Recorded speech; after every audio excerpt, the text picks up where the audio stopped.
Pound. In a world, Shut the hell up. where Carolina Panthers fans Anthony from Charlotte, keep motherfucking pounding. have an insatiable thirst I need to see a lot more of that shit going forward. for Panthers news and opinions. All my C3 brethren from the C3 Legion. Only one podcast roars ferociously. The longest running Panthers podcast on the internet. It's the C3 Panthers Podcast. Oh, Greg, I owe y'all $100, man. I am not Tony Dunn, but I am Cody Lashley.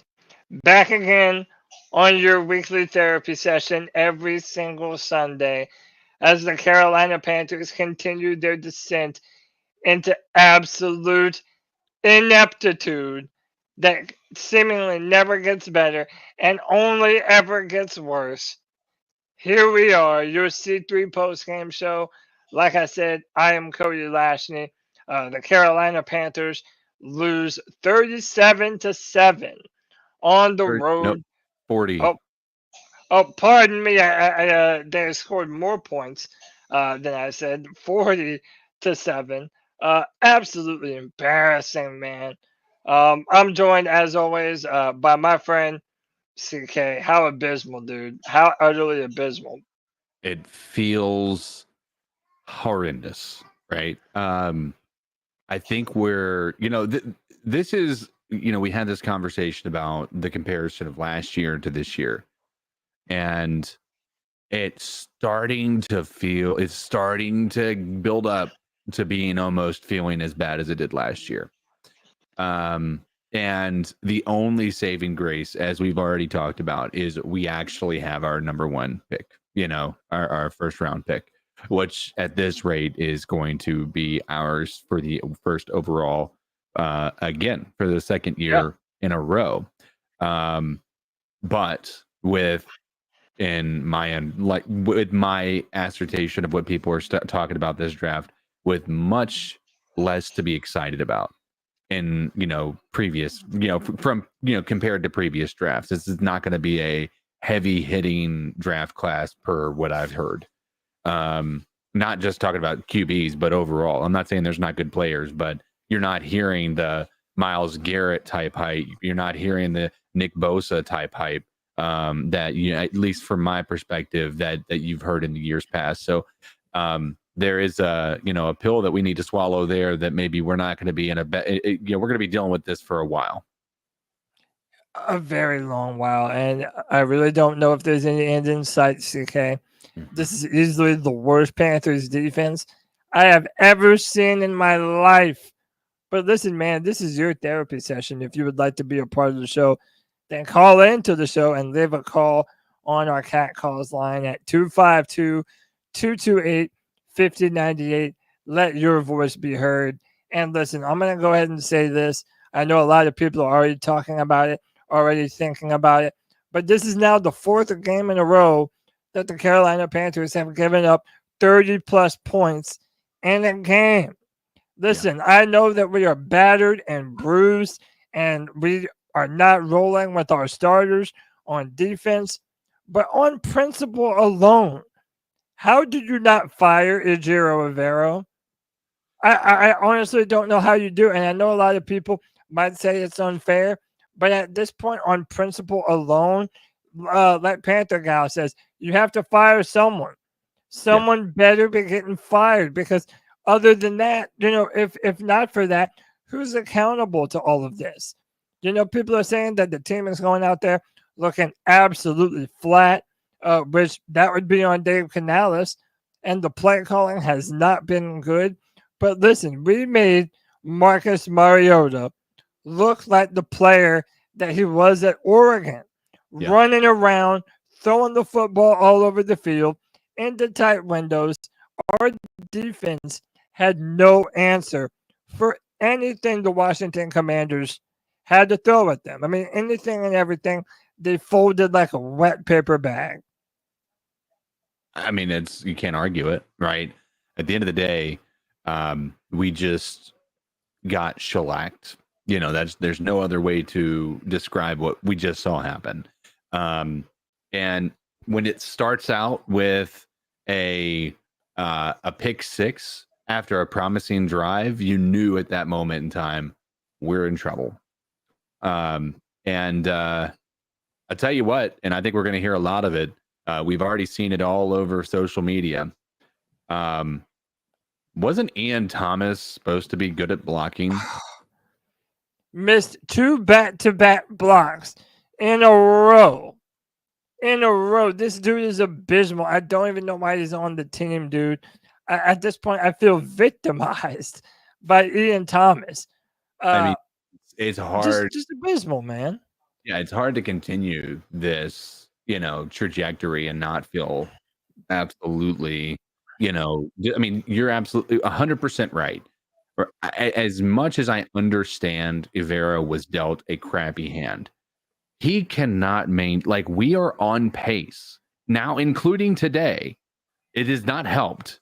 We are on pace for the worst defense in the history of the NFL. Now, at the beginning of the year, I'm guessing out of the things that we thought were going to be the worst in the NFL, it wasn't our defense. And it wasn't our special teams. It was our offense. And our offense didn't look great today, but I'll tell you what, our defense couldn't stop Marcus Mariota and a beat up, they were missing a few people on that offense, right? Yeah, they were missing a few people on the offense. And Jaden Daniels started the game really strong. And then at a certain point, he goes down with a rib injury. He's pissed off throwing his helmet on the sideline. Yeah. And look, CK, I'm just going to call it what it is.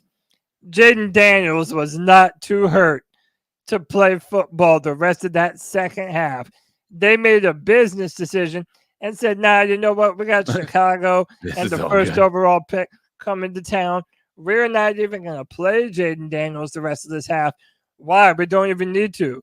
We can have Marcus Mariota come in and just absolutely run ape shit on us, dude. Yeah.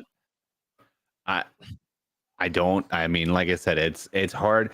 The thing that's tough about this is we can argue that these guys are all, second stringers or third stringers on this defense.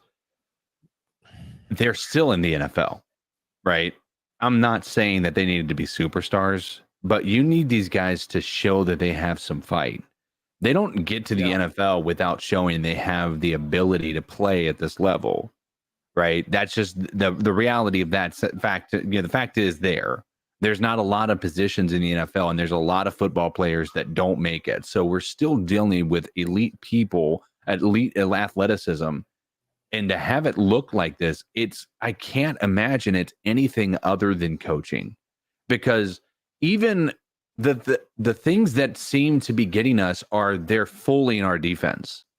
Like that's the misdirection. It's the we're overselling on one side of the field. Like when Marcus was about to get sacked, it was like we were so over pursuing that we left an entire half of the field completely uncovered. It was just an undisciplined football team that by game 6 in the NFL season, you would expect these kinks to be worked out, and they're not. And so there is only one person that this can fall on from the defensive side of things, and that's Ivero. Yeah, I mean, there's literally no one else at this point. And, dude, the secondary, there's no consistent tackling. There's blown coverages all over the place.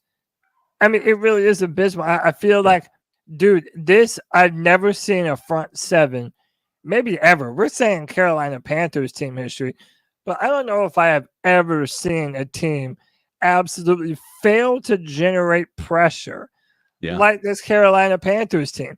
There is absolutely zero pass rush. There's none to be had. There's no one else on this team even capable of stepping up and making plays. Dude, it's embarrassing. It's absolutely embarrassing. Let's read some of these co-pays. Our boy White Chocolate Espresso with the $2 since I stopped watching after the first interception. That was a good decision, brother. You did not miss much. Panthers for life with the $2 says, JT Sanders is scared of contact. Yeah, not a good performance for Jatavion Sanders. He had a few drops. And yeah, like Panthers for Life says, he made some business decisions out there today. And I know it's hard to look good. Go ahead. Well, that one that I think that he's referring to is I think he tripped. I don't think he fell. I don't think he like dove. Like I think he legitimately just got caught up. But I will say this about him: he is not very elusive. He didn't look good, and it didn't look fast either. No, I mean, granted, he is the number. He has the best play of the entire day. So yeah, for the Panthers, just few and far between, and a lot of bad film too, man. James Island Panther with the 199 says worst tackling I've ever seen. I mean, all of this is true. All the above is true. It's the worst tackling that we've ever seen on a defense. The defensive backfield is terrible. Shy Tuttle, I don't even know why the dude is on this fucking team anymore. It's like that no one is capable of generating pressure. And another thing, and they'll tell me if I'm wrong for this, but for a team that is absolutely lacking in pass rush, why are we not blitzing more? Fuck it. You know they're going to beat us over the top anyway. Send the house at him. Make him move. It's like there's no pressure. The quarterback has time to move around. And even if they do manage to collapse the pocket, he runs to the side and then scrambles for the first down. There is absolutely no one playing contain. I mean, that's exactly what I'm saying. Like the discipline is absolutely horrendous.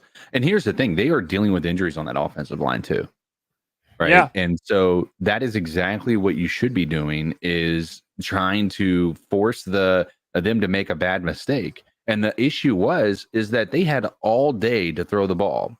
Like at any given moment, he might be scrambling, doing a scramble drill. I think Marcus Mariota could have stayed in the same spot consistently and been fine. I think he was just like, oh, they've got to be on my tail. And, maybe there were a few times they were close, but a lot of times he would start scrambling. He didn't even need to. There was nobody within 10 yards of him, in some of those circumstances. So, it's the discipline on this team is unreal as far as like the lack of it on that. It's mainly on the defense, but you're starting to see some of that stuff trickle into things like special teams and on that offense as well. Yeah, and listen, like we're getting ready to get into the cat calls here, and I might let Panther Pickle on in just a minute just to get a third voice and a third perspective in here. But CK, let's address the elephant in the room, and everyone's already talking about it, and I know everyone in the chat room is already probably thinking about it. It continues to go back to Bryce Young because now it's like, okay, if Andy Dalton is going to routinely throw interceptions, boneheaded interceptions, right? He had 2 today, I think, 2 interceptions, right? At what point? The first one I'm blaming on Miles Sanders. Yes, and I also think that's Right, and Miles Sanders looked good in the first half. They were running the ball okay in that first initial drive. Outside but listen, I'm gonna make my prediction. I might be wrong, and I don't know what Dave Canales said. Maybe in a little bit I can pull up the pressure, but I think this week they're gonna go with Bryce Young as the number 1 quarterback, and I think they're gonna give him a week of training. Or a week of practice and training camp. Yeah. And I think that they're going to let Bryce get in rhythm. And I think that he's going to be the starter against the Denver Broncos. And look, I have no faith in Bryce Young. I'm sorry. I don't. There's no reason, in my opinion, to have faith in him. I think that he has some fundamental flaws that I don't know if he's ever going to be able to clean up. But now I'm not able to argue against my own logic, Codizzle, because I'm just like, why would you not? You spent so much to get him. Andy Dalton is now playing seemingly just as bad. At this point, you have no reason to not play Bryce. Am I wrong? Chat? Am I wrong? I mean, again, the only where if we were still being somewhat competitive in the games, then fine.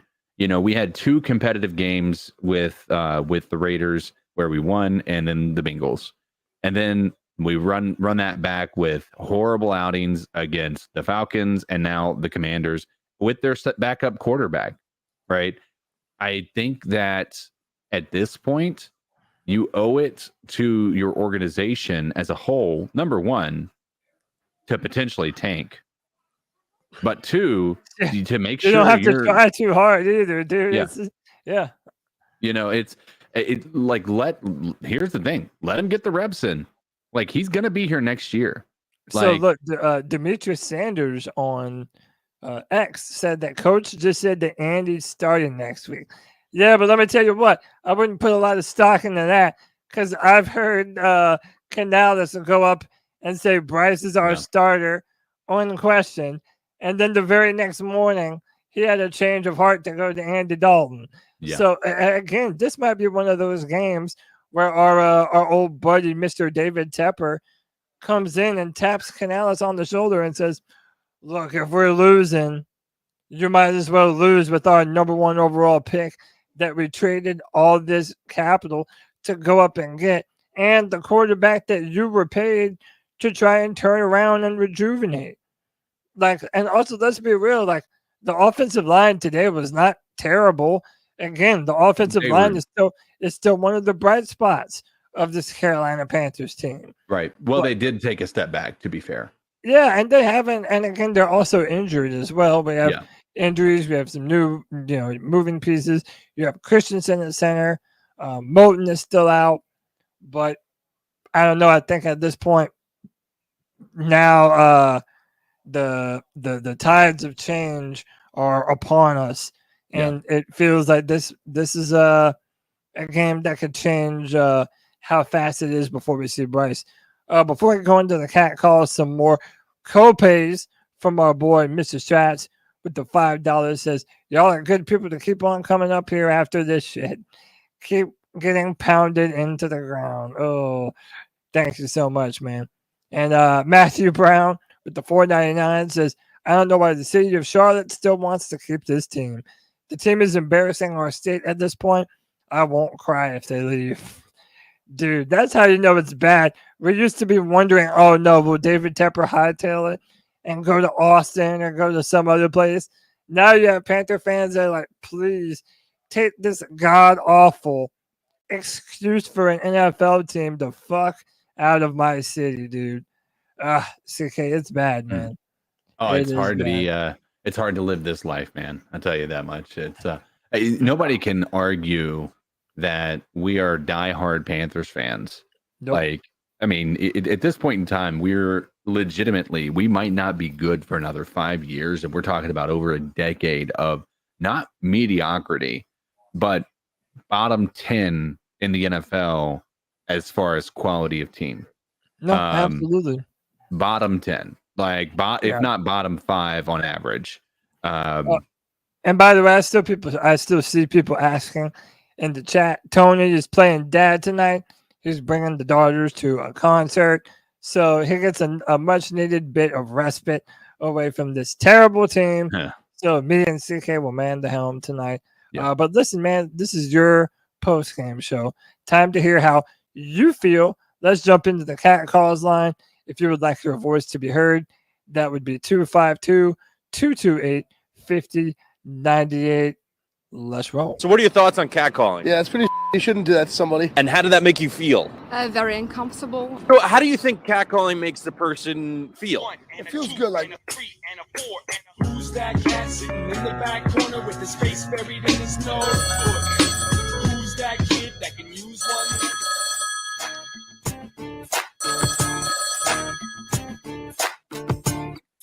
Yeah, what's going on, boys? This is Preston from Hickory. I'm going to keep it real short and sweet, man. It ain't even halftime yet. Like, we're not even, like, midway through the second quarter. And already, I'm just done, man. This physically hurts to watch this fucking team. Mm-hmm. We cannot stop the run to save our lives. We can't stop the run. And now offensively, they got our number already today. So, I mean, of course, as a fan, I'm going to sit here and I'm going to watch and see if we can turn it around, but I doubt that we can turn it around. I mean, I highly doubt that we can turn it around. On top of the fact that today, you know, my wife wanted to carve pumpkins, you know, us and our kids. And I'm like, oh, babe, I don't know. What time are we starting to carve pumpkins? Oh, around 5. Oh, no, I mean, that's not going to work for me, babe. I got to watch the game. I got to watch this garbage. So now my wife's disappointed in me. And it ain't even fucking worth it because I'm watching this bullshit we put on the fucking field. Die Hard Panther, keep pounding forever, but goddamn, like something's got to change. Something's got to fucking give because this shit is for the birds, man. God, he came back. That's all I got. Keep pounding, y'all. And hope y'all have a good one. Keep pounding. Definitely. Look, at this point, no one needs to be choosing the Carolina Panthers over their family. Hey, maybe choose the post. Here's what you should have done: passed up on the game completely, avoid being in the doghouse, and come to the post game show. That way, you have all game to carve pumpkins, and then you can get the spark notes over here with your boys. He came back for another one. C3 Panther Nation. It's your boy Preston from Hickory again. A little part 2. Bro, I had to leave. Like, I had to leave the house. I can't do it anymore. Like, this looks like motherfucking Alabama versus, like, fucking UTEP or something. This is just sad, bro. Like, like I said before, this physically hurts to watch.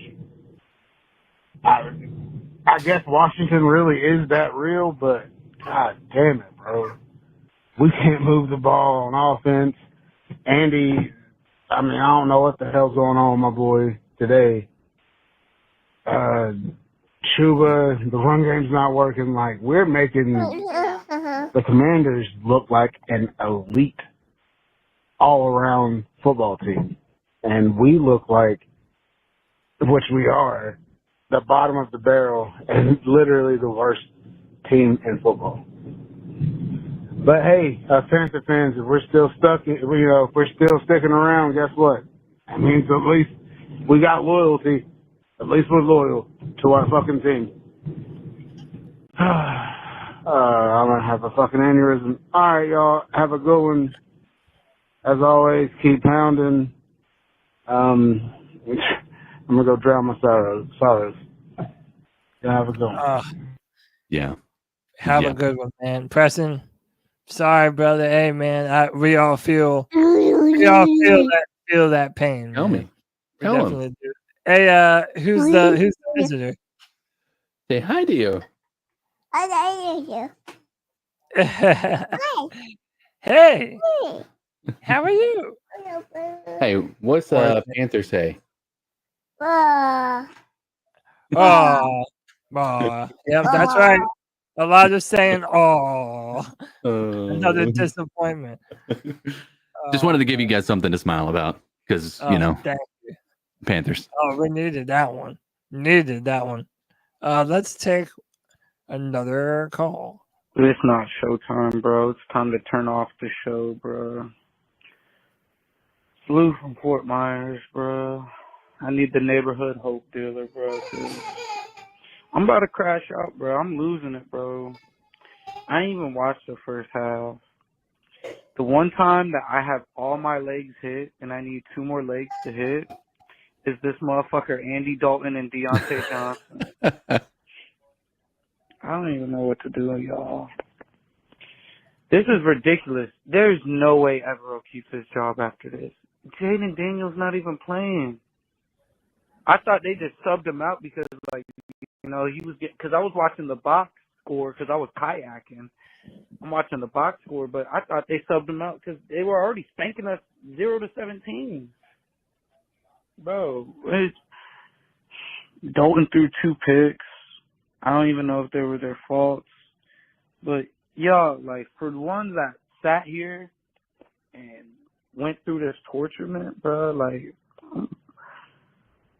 bro, I don't know what we did to deserve this. This is ridiculous, bro. Bro, 37-0. We can't even get a fucking field goal. Yeah. Hey, we got a touchdown. What's going on? Yeah, he can be happy now. He can be happy. You can't blame this on the offense because it's like the defense not even helping. They're not even giving us good field position. Why the fuck Ian Thomas still getting balls thrown his way? I don't know on the team, man. I'm ready to crash out, y'all. But y'all about to see me on the news. Oh no! Don't do it, Lou. What did we do to deserve this?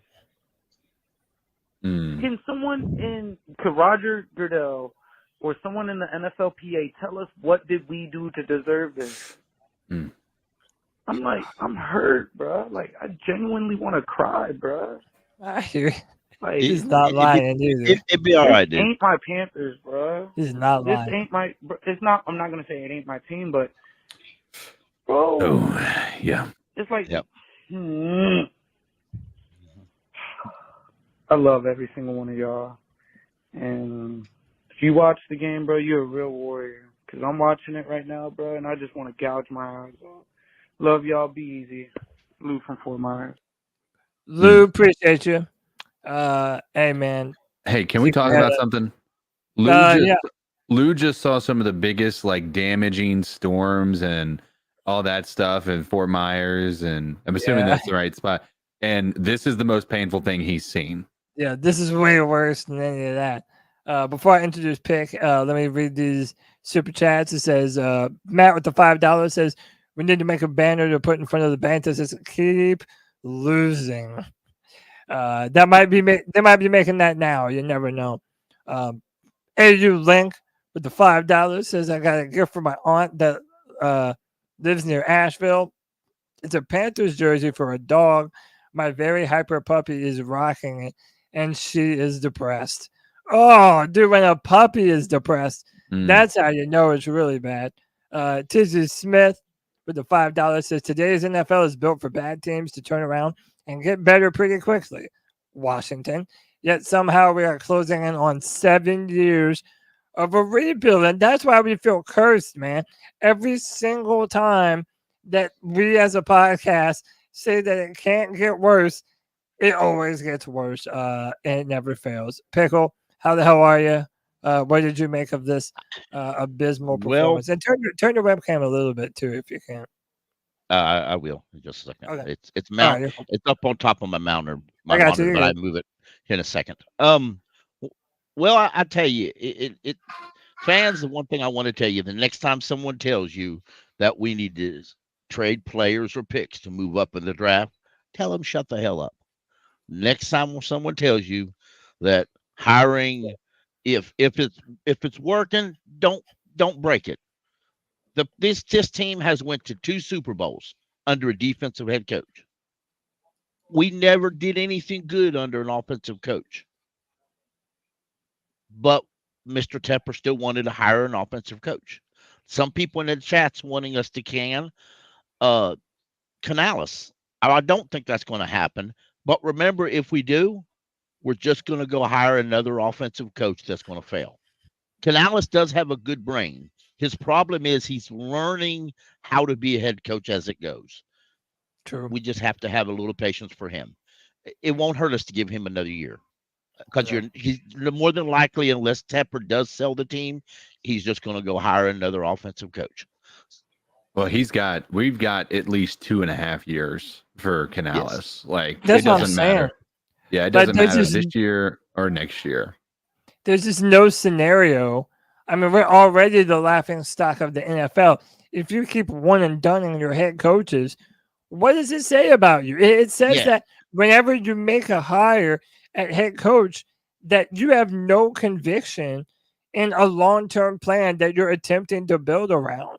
Like, you're leaving no room for mistakes, no room for errors. And again, Pickle makes a great point that we need to keep in mind. He is a first-year head coach who has an utter lack of talent on this team right now.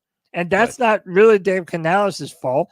And listen, if you want to put some blame on Dan Morgan for how paper thin our depth is, that's fine. But I also think that we can be fair enough to say that the mission for Dan Morgan going into 2024 was to build up the offense. We knew that we were going to be losing Burns. We knew that we were going to be losing Frankie Louvu, who had a great game today. We knew that we were going to be losing some key defensive players. So the objective was to build around Bryce, get him weapons, which they did, give him a better offensive line, which they did. But this defense is so abysmal. Now it's back to the point where your offense is now even worse because the defense is so bad, because now you're having to throw the ball more and getting away from the run game, which has been pretty successful for Carolina to this point. And it causes you to play football in a manner that you're not built to.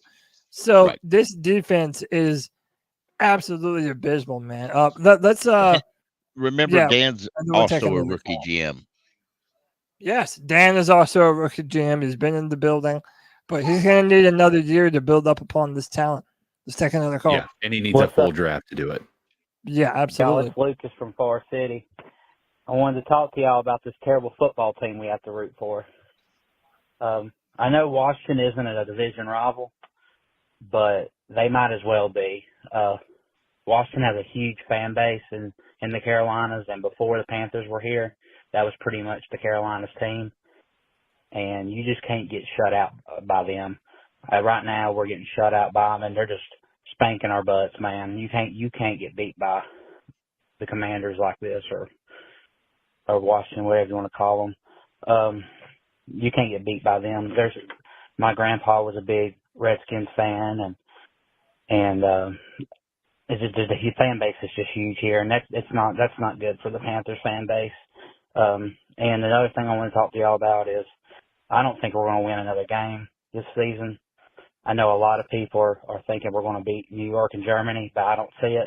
So my question for you guys is, if we're sitting up in the draft with a top 3 pick, who and what would y'all want? Would y'all want a defensive player or a quarterback? I'm just curious what you guys want. Thank y'all for doing this show for Panther fans. These past 2 years have been rough for the fan base, and I just respect the hell out of y'all. Thank y'all. Keep pounding. Thank you, brother. Keep pounding. Real quick. So I can't give a detailed opinion on our draft pick yet. I know it's too early. I don't really have a preference. But real quick, because we got a bunch of calls, but to CK and Pickle, do you think the Carolina Panthers can muster even one more W this year? Yeah. So you think that we will? Late in the year, I'm sure we'll face somebody who's already playoff bound, and that's a possible. Throw the game away. So I'm going to say no. I'm really going to say no. I'm not surprised. I really mean it when I say this is the worst Panthers defense I have ever seen in my life. It's embarrassing, and earlier, and I have to eat my own words, because earlier this year, it was after we lost to Cincy. I said, look, we were competitive enough on offense. I still think we're going to find another W.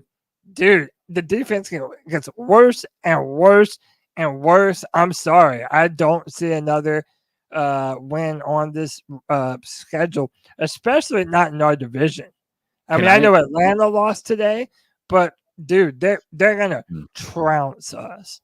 Yeah, I'm gonna put it out there I'm gonna tell you. You said this is the worst Panthers defense you've ever seen. I think you could just go ahead and remove Panthers from that statement. It's the worst defense. I agree.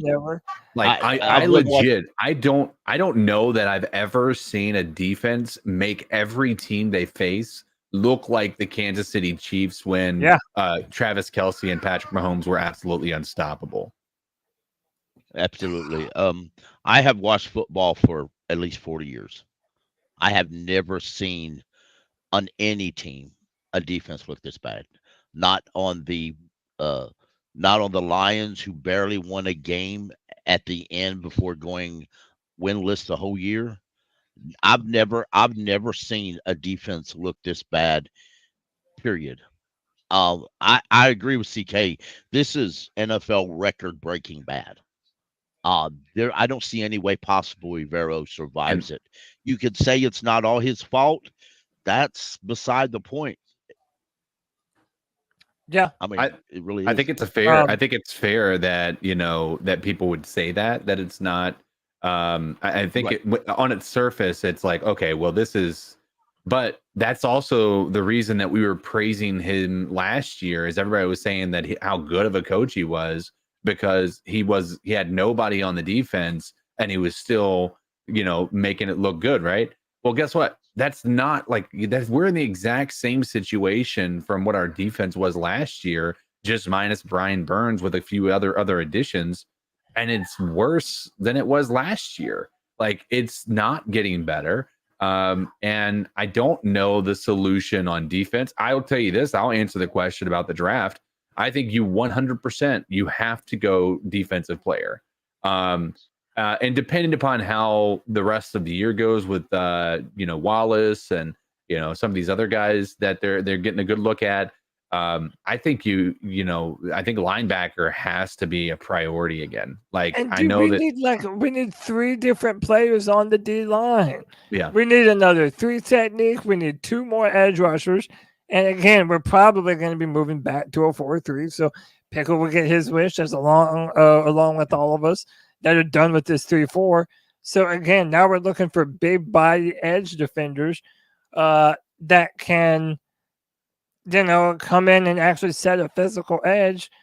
Yeah. Dude, it's rough, man. Let's continue with some more of the calls. Tell me if you've heard this. What's up, y'all? It's Lucas from Forest. Yep, heard that. Yeah. Yo, I'm agreeing with TK. What's going on, C3? It's Anthony from Charlotte. We're not having a good Sunday. It was my birthday today. Ooh. Happy birthday, Anthony. I had Anthony. the Commanders -9, so it's what it is. I made some money. And the Yanks going to the World Series, so I guess that's my positive for the weekend. But not to talk about baseball. Let's talk about these Carolina David Sleppers, Teppers, molesters, whatever you want to call them. Complete joke of an organization. We talked about a lot of this in the spaces. At what point do you not just give the keys right back to Bryce Young? Andy Dalton is not playing good. Now this on the season, I think he has 6 interceptions to 5 touchdowns. So, all those people there's some people calling him a Hall of Fame quarterback based on his numbers on the free-for-all. He's not a Hall of Fame quarterback. He's looking lost out there, and I'm starting to lose faith in Canales a little bit. All this talk about, we're going to play Bryce when the game's garbage time. Dude, we were down 27-0 at the half. Did he think that the team was going to come back from that? I don't know. The players, what I'm really worried about is they just look unmotivated. They really do. They look very unmotivated on the defensive side, offensive side. And yeah, to answer, everyone's question, trade Deontay. He's not going to re-sign to this shit show. Washington today, they did not even play good. I agree. They didn't. Yeah, Mariota made some throws in like the 3rd and 4th quarter, but dude, they didn't even play good. They beat us by 33 points, and Jaden Daniels didn't even play. Okay? Yeah. He didn't even play. It was 10-0 right off the bat. The game was over. So yeah, you gotta put Bryce back in here. I know like, the games are unwatchable with Bryce. Dude, that was a Bryce Young unwatchable game, and Bryce Young didn't even play. Okay, I understand people hate him. I don't even have faith he's going to necessarily turn it around. There's nothing that tells me that. But what I do know is that this season was supposed to be about Bryce Young and not about Andy Dalton. You got to trade players. You got to put them out there. And Tepper, you better not fire Canales, because everything that's happened with this organization has nothing to do with the coaches you hire or the players. It has to do simply with yourself and the decisions you made to this organization. That is on you. That is your fault. So I am done getting hopeful. Anthony from Charlotte, give me your thoughts. Keep motherfucking pounding. Keep pounding. Keep pounding it. So listen, can I defend Dave Canales for just a minute? So I know right after halftime, people were like, "Oh, put in Bryce." Dude, no, don't. And it's not the reason why you're thinking. It's not because we hate him or don't want to see him. Listen, why put in Bryce on no practice with the ones? He hasn't had any time recently to be in there to get on rhythm with the ones. Why throw him to the Wolves? The game is already lost. You're not going to see anything from Bryce. Now you're throwing Bryce to the Wolves to get him potentially hurt or beat up more, or even more shot. I'm saying is if you want to go back to Bryce, fine. I don't even give a fuck at this point. No one gives a damn. The team is so bad. If you want to evaluate Bryce, fine, but do it when he has an entire week of practice to get on rhythm with the starters. Well, that and the other piece to that too is he's gonna need the preparation. If you do throw him in there, number one, we're gonna be a one-dimensional offense. Like we're gonna have to pass the ball, right? That's gonna be what we're having to do because we're so far behind. And when that happens, now all this defense knows what's gonna happen, and that's gonna make him look even worse than he already is. And then in addition to that, even if you were to be somebody who wanted to defend him, like if you're somebody who didn't want him to go in, well, guess what? Now you're going to have the same argument of he didn't get the full week with the ones. So give him a full opportunity to actually come in here, be prepared, play with the ones, hopefully have learned some things over the past 4 weeks, seen, what preparing for a game looks like, or maybe even what not to do because you're looking at it from the sideline, and let this guy come in. And right now, there's literally nothing for him to lose and everything to gain. And let this dude come in and play like he's got something to lose. Yeah, I agree. I agree as well. And I know earlier in the space I was adamant, but you ain't got a lot to lose. I just want people, if you put Bryce in, let's look at it as that. Listen, if Bryce makes a bad throw or doesn't throw down the field, let's call it for what it is. Let's not make up an excuse. Oh, it's the coach. It's the players. It's earlier today. If you look at the last throw Bryce made, if you look at it carefully, number 5 was open in the middle, just standing there across the first down. Bryce threw it to the flat. That's plain as day if you watch it on replay. But that's all. At that point, though, I'm like, it what's going to help you out anyway. So don't go out there and make it any worse than it could have been. Right. But, if I may add real quick, to those folks in the chat who are saying Andy Dalton's washed, he's 37 years old. What did you really expect? Yeah, I think that we sort of got a bit of a mirage because of how well he was playing. But yeah, I don't know, dude. Shit rolls downhill. Let's take this next call. Podcast brothers, how y'all doing? What up, G? God, that was a hard game to watch, man. We got our asses fucking kicked. Defense did not show up at all. No. Offense showed up. It was too damn late. I'm gonna say this right now, and it fucking hurts me. We gotta get rid. We gotta get rid of Dave Canales. We got to. I was sold on this dude. I really was, but he's not head coach material. We need to get rid of him and Double E. You know who Double E is? The defensive coordinator. We look a fucking mess out there. We have to go back to the 4-3 defense. This 3-4 shit is not fucking happening.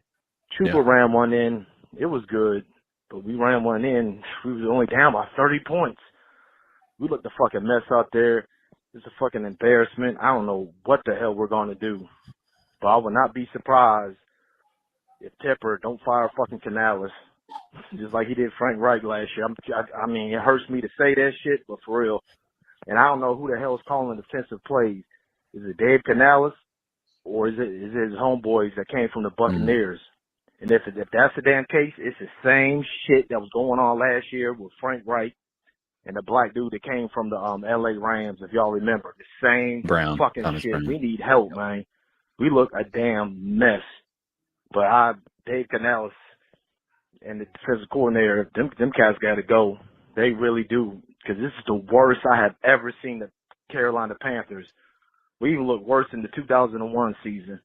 Literally. Give me your thoughts on that, y'all. Keep pounding. I agree to that one. We are worse. We're worse than the 2001 season. Defensively, we're worse than any season. Offense, we are worse than the 2001 season on offense. CK, what say you, man? Is it too early to call for? Oh yeah, 100%. I mean, I understand the emotion. Like I really do.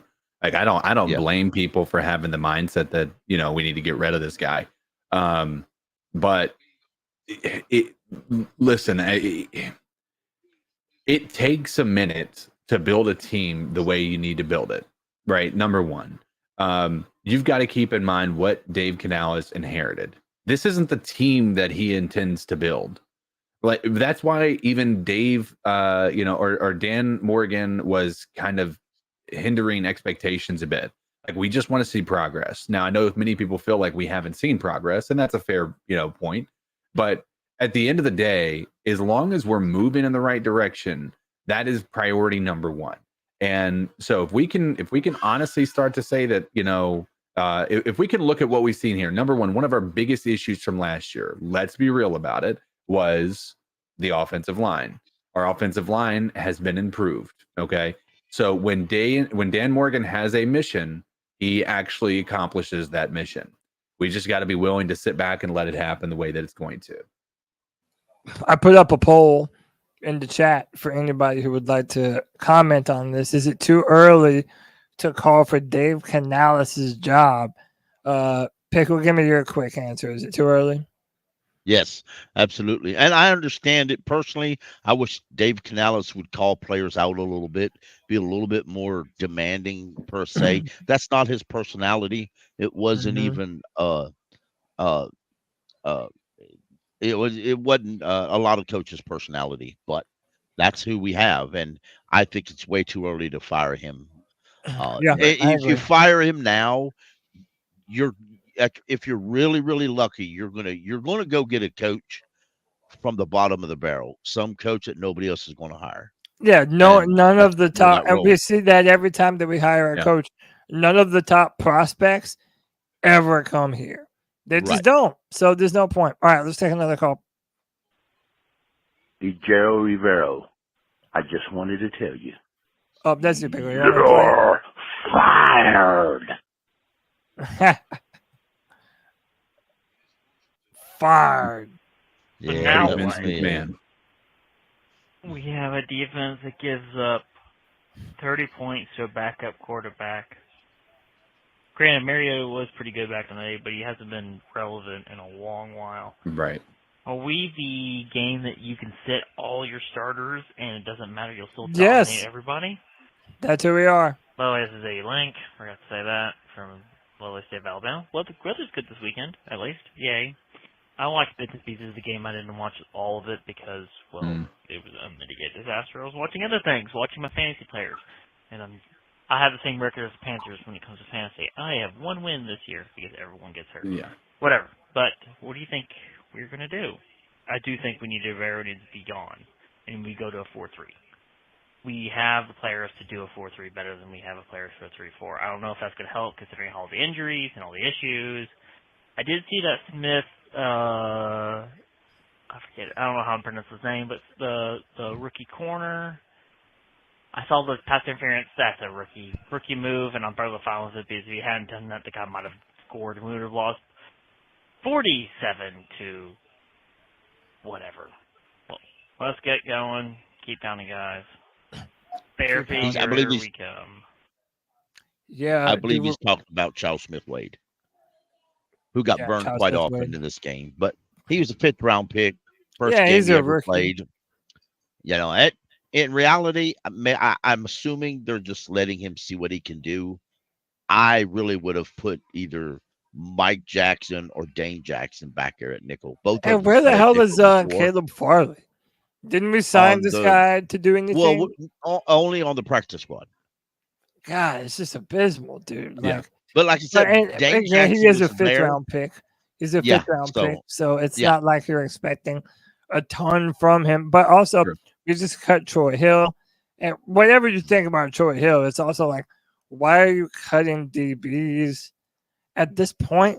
Like our defensive backfield is so busted and terrible. And dude, let me tell you why there's no way out of this hell. Because we have a couple players that we're gonna have to pay. Okay, we're gonna either have to make a decision to either move on from or pay Chuba Hubbard, Brady Christensen, Deontay Johnson. Andy Dalton isn't here next year, so you don't have an answer at quarterback.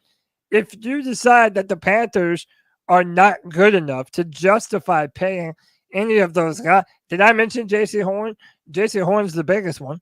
So you have all these guys that you have to pay, and yet we're the worst team in football. So you don't want to pay anyone that's been on this dog shit dumpster fire football team. But now you have to convince other people to want to come and play here and come to Carolina. Yet you're not going to pay all the dudes that you've drafted to this point. So again, no one's going to want to come here, and you're going to have to hit on all your draft picks. And even if you do, it's a young football team that has a lot of young players that are destined to make a ton of mistakes, and you're not going to expect too much from them next year. Dude, it's like it's a never-ending pit of misery and despair surrounding this team right now. Oh, and by the way, we gave up our left fucking nut to go up and get an undersized quarterback that we're not even playing right now. Dude, I never envisioned that the Panthers would ever be down this bad. Ever. You know what makes it a little worse? The gentleman that kind of played really good for the Commanders today, number 0, Mike Santrell, is a rookie drafted with the 50th pick. A few picks before that was when our illustrious GM decided to draft a running back so he could set on physically unable to perform list for half the year. You have to draft correctly. Are you saying that we shouldn't have gone Jonathan Brooks? As of right now, this season, yeah. So I disagree with that, because I think, number one, Chuba is going to be more expensive than we're going to be willing to pay this year. He is a free agent, and this was the best running back in the draft. And I don't really think it was a competition, with that. And we knew what we were getting, right? We knew that he was going to be. It's not like we were going after a guy that we weren't aware was going to potentially have to be built up. I don't think that there's that isn't a mark against Dan Morgan, in my opinion. I really can't tell you that I look at anything that we've done this offseason as anything but a positive from Dan Morgan's perspective. He was basically handed a team that was handicapped at the start, without a first round draft pick, without the second round draft pick next year, and we've somehow found a way to pull out of that absolute horrendous mess. And we found a way to still sign people to, on paper, have a decent, offense. And if you look at the offense, like it should work if we have the quarterback taken care of. So I'm going to agree with Pickle. And I see your point, CK, because we are going to have to make a decision on Chuba. But Chuba himself was a 3rd or 4th round pick. I mean, this is a day and age when, you can find undrafted running backs that can come in and run for over 700 yards, especially when you have a decent offensive line. And again, just looking at the optics of it, that he's your 2nd round pick, and he's giving you absolutely no value right now. It's, I see both sides of the argument.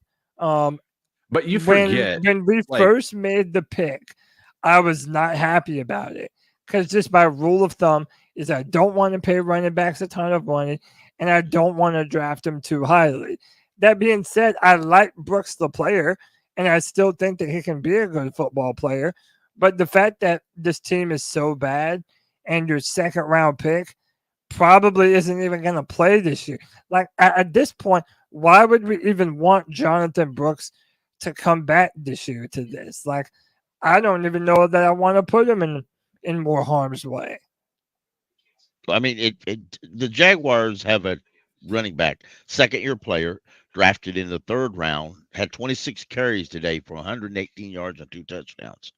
That's Tank Grisby. I'm not saying that Brooks is not talented. I like Brooks as the player. I just think at the time when we were drafting, sometimes you got to go for your immediate need rather than your future need. That's all I'm saying. No, and I get that, and I understand the mindset, but we knew that this wasn't going to be the year. Like, we knew that everything we were doing this year was going to be for the future. Like, we were not building a team to be competitive this year. I don't think there was a single person in Panthers fandom that really thought, you know what, we're building something smart. Like, we're building something that's going to be special. And, there's probably some optimism and maybe some hope on the back end that maybe there's something crazy that could happen. But at the end of the day, nobody thought that we were going to be going to the playoffs this year, at least not in a reasonable way. Like, they wouldn't have put money on it, like serious money, to say that was the case, right? And so by that metric, I would say you absolutely draft for the future. That's exactly what you don't need to draft for what's supposed to help you in this very moment, because we knew what we were getting.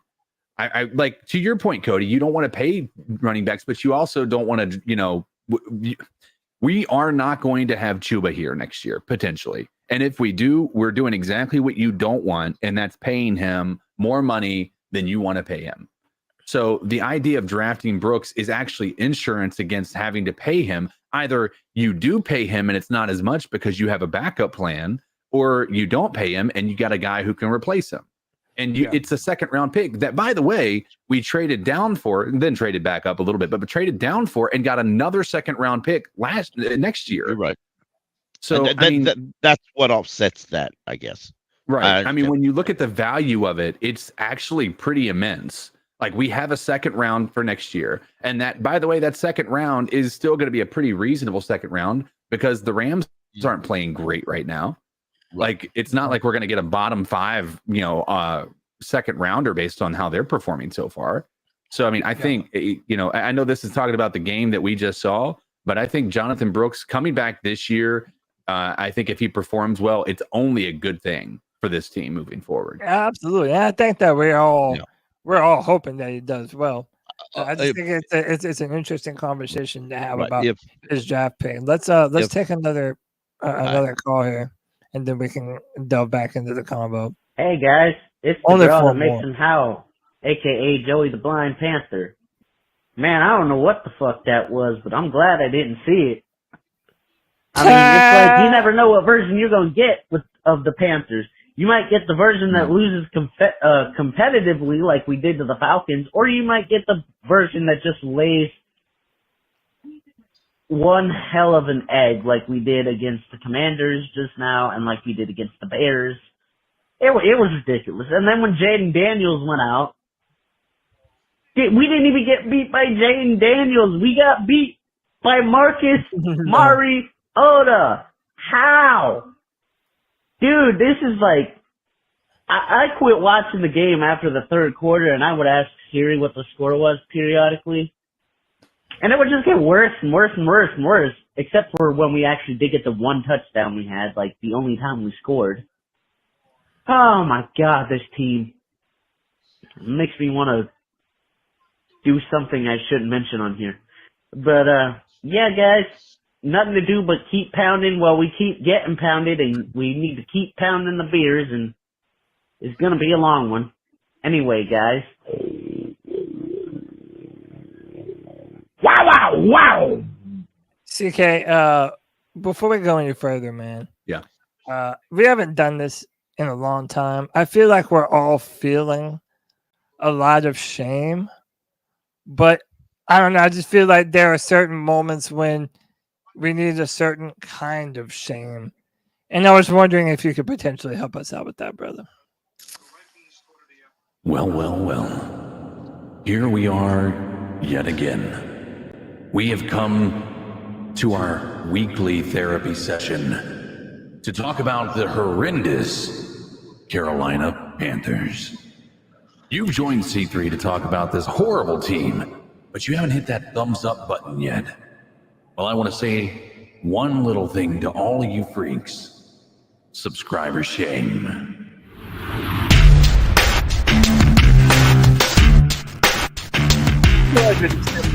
Watching, we have around 83 thumbs up. Hit that like, hit that subscribe, hit that notification bell for every single time the C3 Panthers podcast goes live, man. Listen, we know that you look forward to this more than you do Panthers football. Hey, let's be real.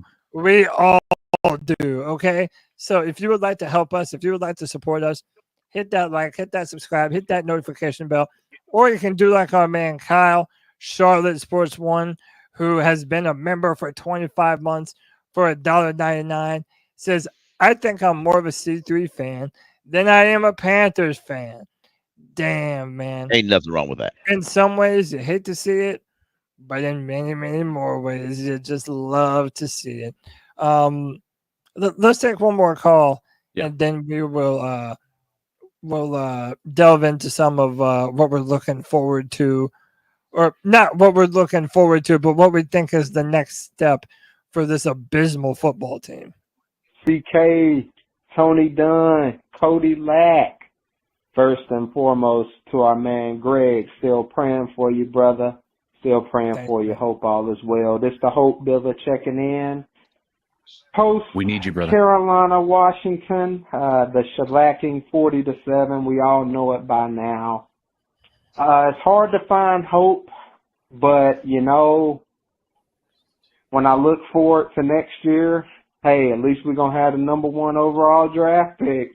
We know it's coming.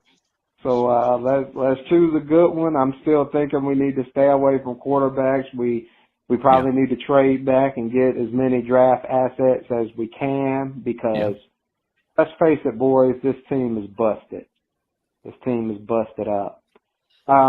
It was great, though, seeing Jatavion Sanders actually break out a little bit this game. He had some catches, decent yardage, and Johnny Hecker. I looked through the stat sheet, and he averaged 49 yards a punt, as many times as we had to punt because of our horrible defense. But when you consider everything, the injuries, the injuries on top of injuries, we're starting a bunch of free agents, undrafted free agents. It's rough, but somehow, some way, boys, we got to keep pounding. But anyway, C3 Nation, once again, it's the Hope Dealer checking in, man. Love you, boys. Keep pounding. All right, talk to y'all later. Keep pounding.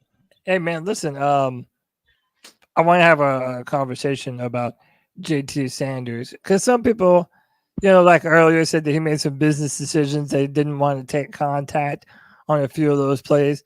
Sometimes he looked a little lost, but sometimes he makes some of those plays where you can see what he will be in the future. But before we continue to go on, listen, man, if you would like to continue to support the C3 Panthers podcast, we invite you to do it with Underdog Fantasy.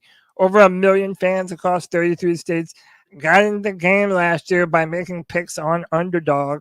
Went up to 1,000 times your money just by choosing higher or lower on your favorite player stats like touchdowns, passing yards, and more. Making picks on Underdog is straightforward and easier than ever before.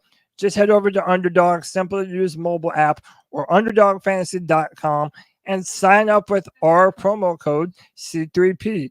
And Underdog will give you a free pick on your first cash pick'em entry, plus up to $1,000 in bonus cash when you deposit. That's Underdog Fantasy promo code C3 to claim your new customer special of a free pick and your deposit offer. Must be 18 years of age, 19 plus in Alabama and New England, 19 plus in Colorado for some games, 21 plus in Massachusetts and Arizona, and present in a state where Underdog Fantasy operates. Terms apply. Void in Colorado. Concerned with your play, call 1-800-GAMBLER or visit www.ncpgambling.org. In Arizona, 1-800-NEXT-STEP. That's 1-800 639-8783 or text next step to 53342. In New York, call the 24/7 Hope line at 1-877-8-HOPE New York or text HOPE New York 467-369. This is a great way to help us continue to bring this content for you every Sunday when you're in need for it, man. Sign up using Underdog Fantasy. We appreciate Underdog for sponsoring us all the way through the playoffs, man. That really helps out the pod. We appreciate them. Boys, who are some of the players on this team right now that you're most disappointed in? So, for example, I would say J.C. Horn, and I know it's hard to do your job when everyone else around you is not doing their job. Sure. But there's been a couple of times now that I've seen Horn just be painlessly not where he's supposed to be and behind on coverage and trying to play catch up a little bit too fast. Right. I would say mine is,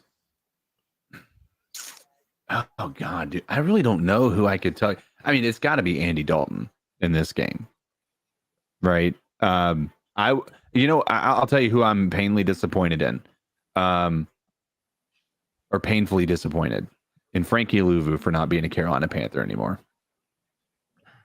Oh, that's a good one. I guess I'm going to be disappointed in Dave Canales for all the hype and all the talk and the history of success.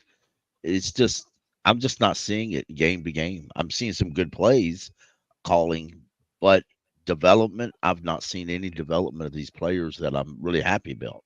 It's a long process, and he doesn't do all this development on his own. But I just overall, some of the play calling is, I'm just gonna, I don't know whether it's him or the quarterback. I'm assuming they're his plays he's calling, but sometimes I'm just confused, especially when you say you like to run the ball and you're stubborn at running the ball. That's clearly not the issue. So I mean, he apparently likes to pass it more than he runs it, but he does get behind. We get behind quickly, so maybe to him being down 2 scores is necessary to pass it a lot, you know. Yeah. Dude, so many answers that we could pick here. We'll do our towel of shame in a little bit. Let's make it through a couple more of these calls. If I played this, sorry. BK, Tony Dunn, Cody back. What's up, gentlemen? So my question is this. If we're down 27-0 at halftime and our staff and front office or whoever making the decisions knows that the season is pretty much lost and we're going to continue to rebuild, but just how bad is their assessment of Bryce if they can't put in a second-year number 1 overall pick that you trade a lot to get to because you were so convicted on it, at least, our former staff and front office were. So dude, there's got to be something there that tells them that something's wrong with the kid, or it just doesn't add up to me. Is his development so stunted right now that they don't even want to risk either hurting his feelings, his heart, his mind, his body, to just play a second half? That's pretty. To me, that's pretty telling. I don't know about some of y'all. Some of y'all are pretty fucking crazy when it comes to your Bryce Young takes. But I'm just saying, guys, I don't think they have any faith in the kid, and I think they knew it all along, but they couldn't fucking say it. And I think he played the first couple games because he looked good in practice, and then when they played the actual games, they saw what they always knew, which is he just doesn't have it. Just doesn't have it. I mean, it's not an unfair take. You know what I mean? Like they just don't want to play him because they just don't think that he's capable. I think so they talked about on the broadcast that they have a plan for Bryce Young. Like they even asked him about it, and he's like, yes, we have a plan for Bryce Young. So, like, if you're taking him at his word, then we're probably going to see Bryce Young this year again. Like, not just in the cleanup capacity either. I don't know what that is going to look like, or when that's going to happen, but I understand why people would, look at it as, if they're not willing to play him and Andy Dalton is playing this bad, like, there's got to be something bad, right? And I understand that take. I also think that Dave Canales doesn't want to be known in his first year with this flip-flop, behavior. Because, I mean, we played 2 games with Bryce. He benched Bryce, played 4 games with Andy, benches Andy, goes back to Bryce. Bryce plays 2 more games and then goes back to Andy because Bryce clearly hasn't gotten any better. Like, there's a part of this that would make him look like he has no conviction and he isn't able, what he sees isn't, he's not able to evaluate in a correct way. And I don't think that's it. The same reasons people say that Tepper shouldn't fire coaches so quickly is the exact same reasons why you can't continue to move back and forth between these quarterbacks. Yeah, this is Dave Canales doubling down on playing Andy Dalton. Is there a point, though? I mean, 4 straight losses for him. I know it's not all his fault, but is there a point, though, where you got to find out what Bryce has got? Right now, it's hypothetical. We got to just get prepared. We got to look at this film, get ready for the Broncos right now, man. Should he? I don't know. I'm gonna take that for what you will. Right. As I said earlier, to me, I could very easily see. What he said before he benched Bryce. Yeah, that's what I'm saying. Like, all it takes is a tap on the shoulder and say, "Hey, maybe we're gonna be playing Bryce Young because you're gonna play Bryce Young." I mean, it's like, my only other thought is kind of what CK was saying, though, is in a lot of ways is because before when you benched Bryce, you saw Andy do good things in practice. What we don't know is, are we seeing an improvement in Bryce in practice? If we're not seeing an improvement in Bryce in practice, then there's no use to think he's going to improve in a game. That's what we don't know because we're not at practice. But that's the question. If Bryce is improved in practice, then you should give him an opportunity to see if he improved in a game. If he's not improving in practice, then there's no use to think that he's going to improve in a game. Sure. David Newton is already asking Bryce Young about the trade deadline. He said, and Bryce says he can only control what he can control. He later said he wants to be in Carolina. So, hey, man, take that. How many times have we ever heard a player say they don't want to be in the city that they're in? Like, let's be real about it. I mean, you take that with a grain of salt. I mean, there's nothing that was said with that statement that gives me like this, oh man, he's really loyal to this place, right? It's just it's all talk until we see something that's different, right? I don't think, if you ask me, I don't think he wants to be here. Do you think would you want to be somewhere where every single, like, at least 80% of the fan base absolutely do not want to see your face again? Dude, nobody wants to be here, let alone Bryce. Yeah, and even some players in the past that said, "Oh yeah, I'd love to be here long term. This is my home. This is where I always want to be." And they were giving a good contract option to sign here to be where they want to be, and they go somewhere else for either a slightly more money or the same amount of money. So in long run, they were lying when they got up here and told you that. Dude, think of it this way, right? Bryce Young is hard to miss. Let's say he's around the city of Charlotte and you come upon Bryce Young, like, he's only getting a certain kind of reaction. He's either getting people that are audacious enough to be mean and tell him how bad he is, which you should not do, right? Yeah, or they're just not talking to him, or they're doing this thing that sometimes almost worse. Like, hey, man, keep your head up, dude. We believe in you. You're going to be great. And it's like, yeah, you're showing them that you're hopeful, but you're also, it's like almost sort of condescending At the same Ask him if time, he's too, are you sure you're old enough to drive? fine. Maybe they ask him. Maybe he got pulled over and they wanted to see his license for how old he was. But I'll say this, dude. Like Andy's from somewhere else too. Like I can only imagine that this entire experience for Bryce has not been a good one. But at the same time, he has not been good in Carolina. So it is what it is. Let's take another phone call. Let's do it. Let's do this one. What's up, gentlemen?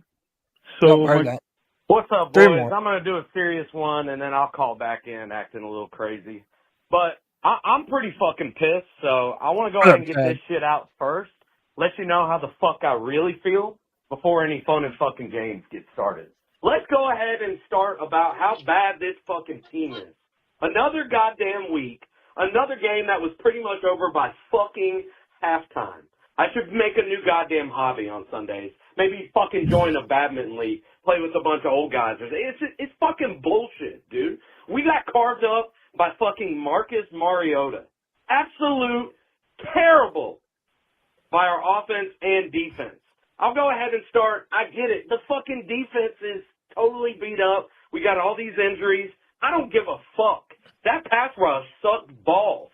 And those motherfuckers were yards off the receivers. I mean, everybody was open. They drove their ass down the field every other fucking play. Dude, I was fucking told that there was going to be stubbornness in the run game. Dave Canales lied to our bitch ass. Even Charles fucking Davis said that we should continue to run the goddamn ball down 17-0. You're down 3 scores, and even that motherfucker says that we should do it. We didn't do it. We still fucking passed it. Twice. I suppose that ideology went totally out the fucking window after that first drive because Andy fucking Dalton sucks balls. You guys don't like Bryce Young. I get it. I don't really like him too much either. But Andy Dalton fucking sucks. Get it out of your head that that guy's any good. If you think he's good, then you do not know football. You should go the fuck back home to wherever the fuck you came from. That guy sucks, dude. The game was so goddamn horrible, I guarantee just about the majority of the people even listening to this podcast stopped watching at halftime. Terrible start. The first one was on Andy. He looked fucking terrible all game. That second one, though, is on Deontay Johnson. Okay? He is a great wide receiver. I know you guys love him, too. He's good. But if you're going to just bail on the route, bro, then why the fuck are you even out there today? Like, get the fuck home, bro. Like, go back to Charlotte. That's some bullshit. We cannot have that to start. Obviously, defense was just so terrible. I mean, we really don't even have to harp too much on that. Same thing, no pressure, wide receivers open all day. We commit penalties when we try and show the blitz. It's just terrible. Robinson ran all over us. I thought there was a good tackle by Wooten on that hold for the field goal in the first half. But, you know, overall, man, that play call is terrible. Fucking Luvu was on fire. They're comparing his ass to Micah fucking Parsons. Shit's crazy. Bro was literally on our team last year. A couple of rookie mistakes by Smith Wade put him in the red zone. And then Robinson, bro, just right up the middle. Was that the end of it? Yeah, that might be the end of it. Let me let's play one more. All right. He has another one. What's up, boys? I'm going to do a serious one, and then I'll call. No, different. Hey, Stress here. Everyone's probably calling in to say how abysmal the game is and how it's unwatchable and how you know the gist. I'm not going to say it. You've already heard it. I'm here to say, what am I here to say? Effectively, I just don't care anymore. Don't fucking care. It's really sad to see how mismanaged this team has become. And to be honest with you, I don't necessarily think it is Canales and Morgan's fault. I think they're very brave for picking up the stone where it was left, because this shit was left out to sea. I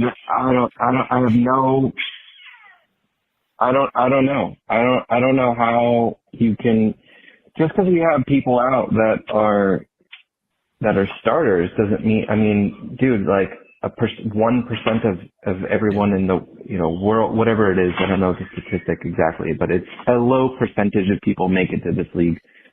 So you're required to not required. You should be performing. I don't know how you can't. I don't know how you. This is just. I don't know. I don't know what path to go down from here at this point. But I hope that Pepper at least keeps it all the same going into this off season, and then maybe rethinks it. Then I think firing any coach, even the defense sucks ass. I think we should let go of our defense coordinator, but I think not now. I think I would do it probably during the off season to give some more stability. I can't imagine that it would be beneficial to get rid of him now, but who knows? Maybe it would be. I have no fucking clue. I don't think they do either. I think they need every bit of help they can get. And Tepper, you sorry sack of shit. Look now, bud. Oh, what was that? Trying to get everyone get out of your basement. You motherfucker. You're not showing your face either. Shut the fuck up. Fuck you, Tepper. Fuck David Tepper. And we only have 3 calls left. So let's just power through the rest of them. Do it. Boys, I'm going to tell you right now what I think about the football team. Oh, boy. I've had me about 10, 12 beers. I've completely lost it. I've done trashed my whole house. Everything is just absolutely insecure. I can't stand it.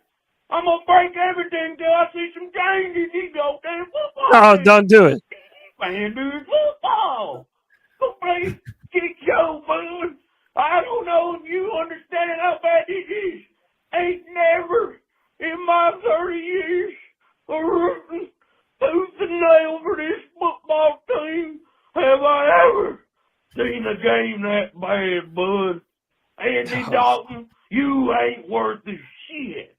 Dave Canales, I tell you, that boy, he don't know what the hell he is. He's a damn coach.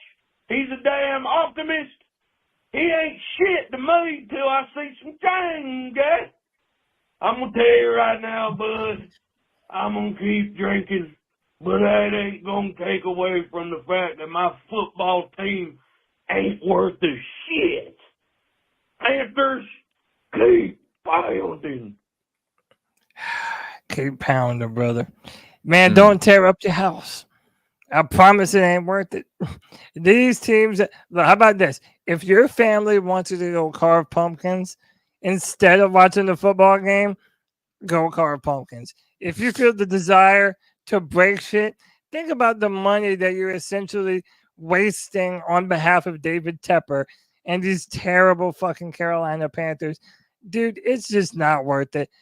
Listen, I'm last week we were joking, but I feel like now I'm being serious. If you feel the need to skip the game and just come here to the C3 Panthers podcast, we're here for you. And dude, Tony had a great idea that maybe we should not watch the game and let the fans let us know what happened. Tell us how it went. And we come on the show. Dude, that's a great idea. If we win and we start to win convincingly, we may never be able to watch another game. I know, dude, never. And listen, we're doing great numbers right now. Tony is definitely right, though. Whenever the Panthers are at their worst, dude, our community is at its strongest. So we appreciate y'all, man. Let's power through some of these calls. Hey. You know who the fuck it is. Booyaka, booyaka, booyaka!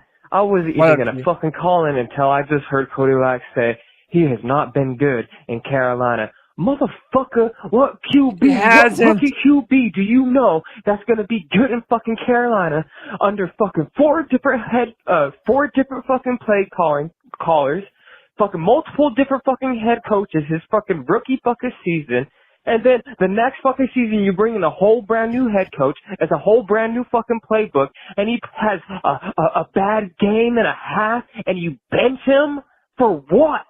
When I'm out here watching fucking C.J. Stroud have 84 yards passing, Anthony Richardson's looking like a bitch, fucking Will Levis can't even fucking play a fucking whole game. He's injured right now, but y'all want to fucking get on Bryce Young's nuts, and he's in the worst fucking situation, the worst organization in professional fucking sports?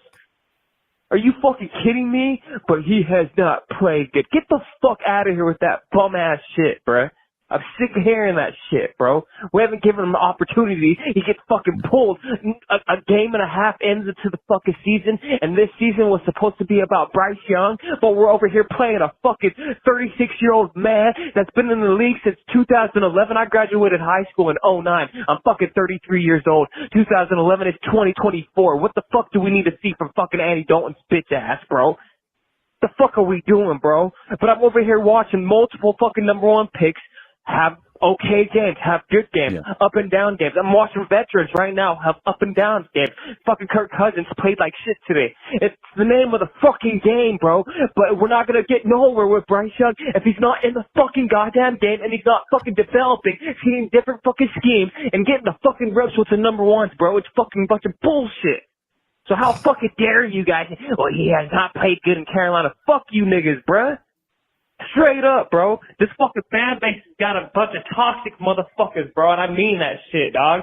Flip-flapping motherfucking Kip K dick jumping motherfuckers over here sitting on Bryce Young because you didn't get the QB you fucking wanted, man. Get the fuck out of here with that shit. I pray Tepper moves the fucking team away from the Carolinas, bro. The fuck y'all talking about, man? Be careful for what you wish for, because all y'all want to fucking Andy Dalton, and look what the fuck we're getting, bro. Bryce Young wasn't getting blown out by fucking 40 points. Man, y'all know who this fucking is, man. I ain't got the energy or the fucking motivation to make another fucking call, man. Y'all stay easy. Love you, Cody Lack, my white Italian brother, and CK, stay easy, my brother. But have y'all ever heard a player get, a person get so mad over the benching of a guy who's the same height as a fifth grader? Because I can't even imagine. G-Baby, you are so over the moon for Bryce. He is your absolute superhero. And yet he has done nothing to earn that love that you're giving him, bro. Listen, if you want to come up here and say Bryce Young needs to play the rest of the year, fine. Me and Pickle were telling you in the spaces earlier, we have no problem with seeing Bryce for the rest of the year. Who gives a fuck at this point? The team is so bad. But for you just to sit there and pretend like Bryce wasn't terrible all last year, the start of this year where we only accounted for 13 points, and put none of the blame on him, like, bro, you're just making excuses for him at this point. I mean, there's nothing else to be said, dude. If you want to see Bryce, fine. But Bryce Young played fucking trash, and all the dick riding in the world isn't going to change it, bro. Sorry. Y'all want to add anything to that? You're muted, Pickle. Okay. That might have been a good reason. It might have been a good thing. I just want to say, G-Baby, shut the hell up. Yeah. I mean, good Lord God. Bryce had a lot of issues last year, but he still looked like warmed up trash. He played 2 full games beginning of this year. 2 full games. They didn't put Andy in until the 3rd game. They gave him 2 full games. And guess what? He looked, I told you before, he looked like the worst quarterback in the entire NFL. Yeah, he was. He was the worst. The worst guy. And there was wide open receivers. There was nothing. He could do nothing. He wouldn't throw the ball to open receivers. Then in the last game, he actually come out in the second game on the sidelines. He was telling the players how they need to play better for the team. And they were looking at him like, dude, you're the problem. Yeah. So behind closed doors, Canales, the players talked. They realized what the problem was. Canales watched film. He realized they were telling the truth. So that's when he benched Bryce. This little G-Baby, if you want to name your children after Bryce Young, more power to you. If you want to put him up on your pedestal of greatness, more power to you. but you don't have any rights to criticize any other fan because they choose not to. You don't have no right to do that, dude. You need to slow your roll before you call other Panther fans trash when you yourself are a trashy fan. When you say shit like that and you're constantly saying shit about, putting down, that's what I hated in the media too, that a lot of media members did. They trashed every other player on this team if it meant they could make some more excuses for Bryce Young.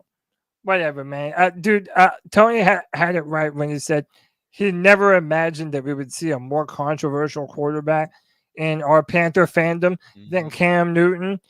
And yet, I'd be damned if Bryce Young as a quarterback isn't more toxic. And the conversation around him isn't also more toxic. It's bad, dude. Final call of the night, I believe. Part 2. After that, it was just a bad play call on 4th and 1. We got to be more fucking creative, man. I thought it was a good catch by Sanders in the first and in the fourth. But, bro, that guy cannot make any... Wait, hold on. Boys, I'm going to tell you right now. No, okay, that was the second. Part 2. After that, it was just a bad play call on 4th and 1. We got to be more fucking creative, man. I thought it was a good catch by Sanders in the first and in the fourth. But, bro, that guy cannot make anybody miss. He got ate up by the fucking turf monster. Bro has all day to run. We made fucking Marcus Mariota look way too damn good. Drove his ass all the way down the field before the first half, scored a touchdown. Game was over by half. Bryce getting garbage time snaps. Who gives a fuck? He sucks. Andy sucks. This team sucks.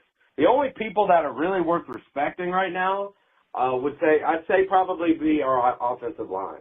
I mean, no disrespect, and Chuba, obviously.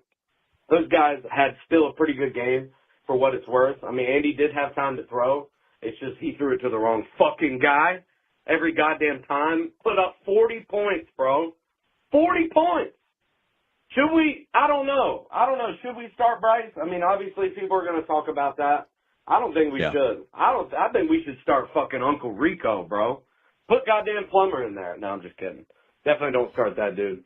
Anyways, guys, love y'all. Keep pounding. This team's got a long way to go. I'll be back with another rowdy phone call. Peace. You want to know something real quick? Shout out to everybody who called, but a lot of people's talking about Marcus Mariota. Y'all realize it's highly possible he could be our quarterback next year? No way. He is a free agent. I know. They're not going to go that. Dude, who knows what we're going to do? Who knows? There's just no shot on the planet that they're going to go with Marcus Mariota. I mean, you could make an argument for Sam Darnold, but I mean, there's no way with that one. I said Sam Darnold in the chat a while ago, and I do like Sam, but if I'm Sam Darnold, unless this is the only place offering, or we're offering double more than he's going to get somewhere else, I ain't coming back here. Not the way he got treated here. That's for sure. No. So, I wasn't going to be our final call of the night, but it is still processing. Let's see if we can make it go a little faster. I might not. StreamYard is not letting me upload more cat calls. I guess that's it. Whatever that call is, we'll try to get it on the Tuesday night show. So. Or if it can be done processing in the next couple seconds. But boys, who do we play next week? We play. I forgot. I knew before you asked me that. I cannot remember. Talking about the draft real quick. I know a lot of people want defense. I'm just, as a Tennessee fan, there's a guy out there, an edge rusher by Tennessee, James Pierce Jr. I'm gonna tell you straight up, as a Tennessee fan, I've watched that man play. I would not take him. Now, if you want a lot of the issues you had with Burns that we thought were issues, then you want him. He Same disappears in games. Now, as some games he looks really good, like yesterday's game, he looked really good. But there are games that he disappears and he'll be gone. Some games that you pan the camera over to him and he's just kind of standing over there. So we were able to load the final Okay. final cat call of the night, and then we will do our towel of shame and our dab on them, and then we will peace out. I've just been watching the game today, and I only have two questions. One, either Andy Dalton does not see in the field, or two, we've got receivers that cannot freaking get open. Thank you. Bye. Thank you. Dude, how about all the above, brother? All the above. I think a lot of the receivers were open. They just, I don't know. I saw some open receivers, but they weren't getting the ball. And I'm not certain what Andy's problem was. Maybe he's just old and his arm's tired. I don't know. So, and when you put Bryce out there, I don't know that Bryce is actually going to throw the ball to him. Maybe Plummer. I don't know. I don't want to say. All right. So, but yeah, our final segment of the show as we close out the show, where we get to pick one player who we felt had a good performance, if any. No more random ballerina dancers balls like Tony Dunn would want. I don't know who David Dotto is still. So we're going to dab on him. I just like doing it, man. Dab on them folks. Dab on them folks. And that dab on them folks. They like seeing it. Tell me what to do. Dab on them folks. Boys, is there any player worth dabbing on? I think Chandler Wooten. He had a couple of really good plays. He was flying around making some hard hits. And listen, when I see somebody on the defense doing something that I like, I'm gonna, at this point in time, it's like when you're surrounded by, fours, you could be a 7 and you look real good. So yeah. And by the way, we've had a couple Commanders fans come in the chat, and for the most part, they've been really cool and like saying that we don't deserve this. And thank you to you guys who have been cool. And honestly, like the Commanders and the Texans, if there's going to be anything that gives us hope, it's going to be looking at how bad those two teams were and how one good offseason can really help you turn around your fortunes.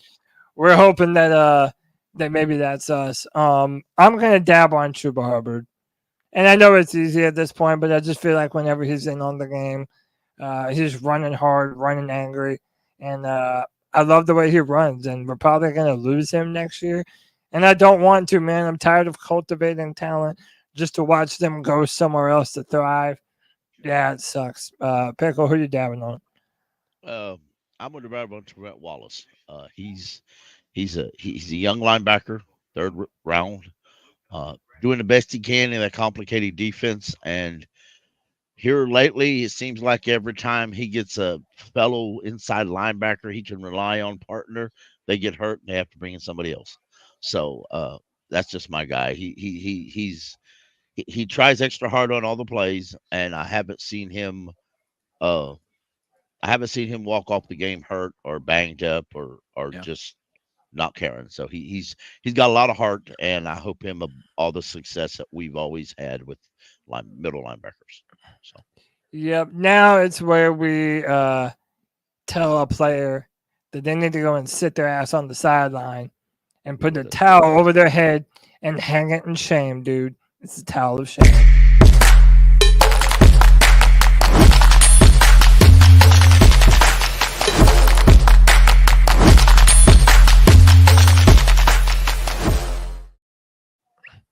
Towel of shame. Who needs to hang their head with the towel over it? CK, what say you? Oh, man, I'm just trying to rack my brain of who I would put here. I mean, I hate having to do it, but I gotta continue to do it. This entire defensive line, like you're going up against a rotational piece at offensive, right tackle, I think, left tackle, I could be wrong. And there were multiple occasions where they just had all day to try to get home, and they couldn't do it. Marcus was holding on to the ball so long, trying not to run the ball. Like, they literally forced him to have to run. He was like, all right, well, I mean, coverage was clearly good in a lot of those dropbacks, but our defensive line just cannot do anything. So I'm gonna put that towel of shame for those guys. The entire D line gets a towel of shame. Hey man, thanks to our guy Kyle at Charlotte Sports One for a $10 C3 bomb. He says, dab on the C3 Panthers podcast for knowing how to keep pounding more than the team does. Kyle, you know it's nothing but love. You know we appreciate you, brother. Panther Pickle, who is your towel of shame? Well, there's a long list I could go. We know. I'm going to go. Yeah. I'm going to. I'm going to hit Dante Johnson, because he he come here from the Steelers. He wanted to rebuild his career. He wanted to do all these things, and some games is in there, and some games like today, several times it truly looked like he didn't run his route full, or he's stopped. And I know it gets depressing if your team sucks, you're behind, but dude, if you really want traded, just don't play. Just make up a reason. Just tell him you don't feel good. Tell him you got the blue flu. Tell him your foot hurt. Tell him your kid run over your left toe and your right toe's hurting. Do whatever you need to do. Just don't go out there and embarrass the team and yourself.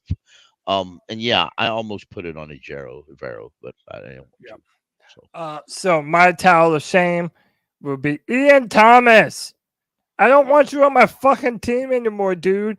And I don't want any coaches that are game planning and scheming for you to get the ball in any way. You're supposed to be the blocking tight end, and yet you completely whiff again and again and again. You did it on back-to-back plays. I am tired of hearing Ian Thomas's name. He has never produced for us ever before, and he continues to make these boneheaded plays week in and week out. I'm tired of the dude on our team. This has been another edition of the C3 Panthers podcast. My name is Cody Lashley. That's Coach Dizzle Allen. That's Panther Pickle. Until this Tuesday at 9 p.m. for another edition of the C3 Panthers podcast, we bid you farewell, and we always bid you adieu by saying, keep pounding.